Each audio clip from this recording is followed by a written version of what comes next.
Har Har Mahadev. Good morning મિત્રો. આજે મારો પહેલો બ્લોગ છે, તો ચાલો આપણે આપણો પહેલો બ્લોગ શરૂ કરીએ. તમે ભગવાન જોઈ શકો છો, અમારા આ મહાદેવ છે, આ કાનજી મહારાજ, આ અમારા ગણપતિ બાપા. આજે અમારે સાબુદાણાની વેફર કરવાની છે, એના માટે અમે અહીંયા સાબુદાણા ઉકળવા મૂકી દીધા છે. આપણા સાબુદાણા થઈ ગયા છે. હવે એમાં આપણે આખું જીરું નાખીશું. આ છે આ મરચીની પેસ્ટ, આ છે લીંબુનો રસ. હવે આપણે આમાં નાખીશું બટેટા નાખી દઈશું અને પછી એને મિક્સ કરી દઈશું.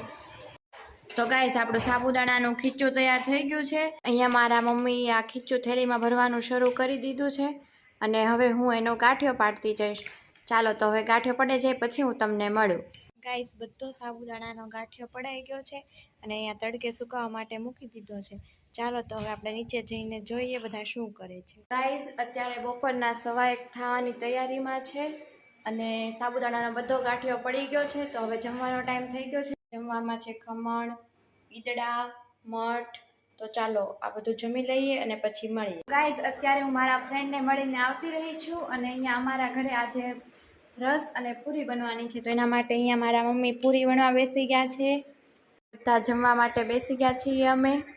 જમવામાં છે રસ, પૂરી, બટેટાનું શાક અને મમરી. આ સાથે હું મારો આજનો બ્લોગ અહીંયા પૂરો કરું છું. તમને મારો બ્લોગ કેવો લાગ્યો કોમેન્ટમાં જરૂર બતાવજો અને મારી ચેનલને લાઇક, શેર અને સબસ્ક્રાઈબ કરજો. મળીએ કાલે એક નવા બ્લોગ સાથે. ત્યાં સુધી બધાને બાય બાય. જય શ્રી કૃષ્ણ.